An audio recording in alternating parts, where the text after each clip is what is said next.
Hello नमस्कार श्री स्वामी समर्थ। स्वागत आहे तुम्हा सगळ्यांचं माझ्या YouTube चॅनलवरती। आजचा दिवस तुम्हा सर्वांना खूप छान सुखाचा आणि आनंदाचा जाऊ देत हीच मी स्वामींच्या चरणी प्रार्थना करते आणि आजच्या व्हिडिओला सुरुवात करते। पण त्या अगोदर तुम्ही माझ्या चॅनलवरती जर नवीन असाल तर चॅनलला सबस्क्राइब नक्की करा।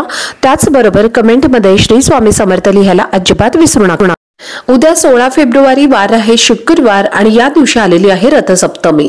ही रथसप्तमी प्रत्येक वर्षी माघ महिन्यातील शुक्ल पक्षामध्ये येत असते आणि हा जो दिवस आहे तर या दिवशी आपल्याला सूर्याची उपासना करायची असते, सूर्यदेवाची पूजा करायची असते। रथसप्तमीच्या दिवशी सूर्याची किरणे ही पृथ्वीवरती पडली होती म्हणून या दिवसाला विशेष महत्त्व असतं। तर या दिवशी आपल्याला सूर्यदेवाच्या उपासनेसोबतच काही महत्त्वाच्या गोष्टी सुद्धा करायच्या आहेत। महिलांनी सकाळी लवकर उठायचं आहे आणि महत्त्वाची कामं काही आपल्याला आवर्जून करायची आहेत। ज्या घरामध्ये महिला ही कामं करतील त्या घरामध्ये सुख समृद्धी ऐश्वर्य मिळेल आणि त्या महिलांच्या सर्व अडचणी दूर होतील। घरामध्ये वर्षभर पैसा हा कमी पडणार नाही, घरामध्ये सुख शांती नांदेल आणि त्यासोबतच सगळी वाईट कर्म पाप ही सुद्धा संपूर्णपणे नष्ट होतील आणि आपल्या इच्छा मनोकामना या सुद्धा पूर्ण होतील। सर्वप्रथम जर तुम्ही रथसप्तमीचं व्रत केलं तर तुमच्या आरोग्याशी संबंधित ज्या काही तक्रारी आहेत तर त्या संपूर्णपणे नष्ट होतील। तुमच्या घरामध्ये जर एखादा व्यक्ती वारंवार आजारी पडत असेल, खूप जास्त हॉस्पिटल वगैरे चालू असेल तर यासारख्या सगळ्या अडचणी या दूर होतील। यानंतर जर शिक्षणामध्ये प्रगती होत नसेल, व्यवसाय चांगला चालत नसेल तर या दिवशी त्या व्यक्तीने सूर्यदेवाच्या उपासनेसोबतच या दिवशी व्रत करायचं आहे, त्यामुळे सुद्धा प्रगती होत असते। ज्या व्यक्तींना संतान प्राप्ती नाही तर त्यासाठी सर्व अडथळे हे दूर करण्यासाठी त्या व्यक्तीने सुद्धा रथसप्तमीचं व्रत करायचं आहे। त्यामुळे या अडचणी आपल्या आयुष्यामध्ये जर असतील तर तुम्ही आवर्जून उद्या हे व्रत करायचं आहे, त्यामुळे तुमच्या या सगळ्या समस्या दूर होतील।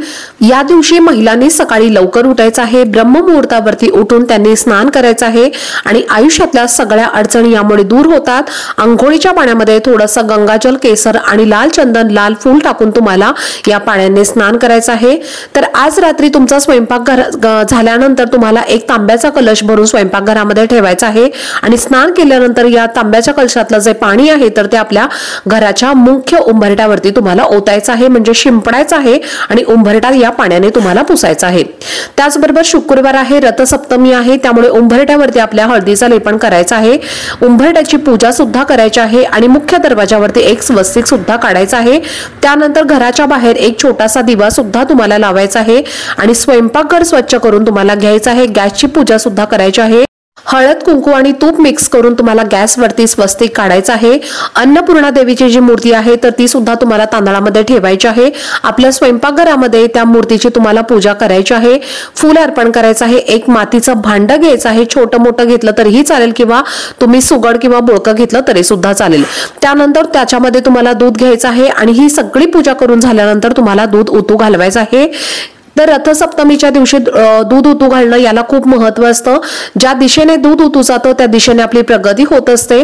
उत्तर दिशा जी आहे तर ती भगवान कुबेरांची असते आणि त्यामुळे आपल्याला धनसंपत्ती प्राप्त होत असते। लक्ष्मीची दिशा सुद्धा उत्तर आहे, त्यामुळे आपल्या घरामध्ये धनसंपत्तीही वाढत असते।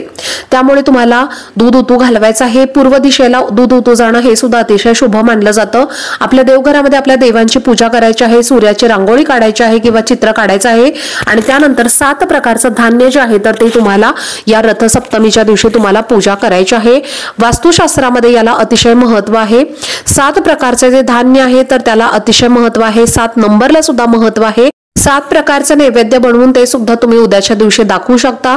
एक तांब्याच्या कलशामध्ये आपल्याला पाणी घ्यायचं आहे, त्यामध्ये आपल्याला थोडेसे तीळ टाकायचे आहेत, गंगाजल टाकायचं आहे आणि हे पाणी आपल्याला तुळशीला अर्पण करायचं आहे। त्यामुळे तुळशी माता ही आपल्यावरती प्रसन्न होते आणि त्यामुळे आपल्या घराची, मुलांची आणि पतीची अगदी भरभरून प्रगती होते।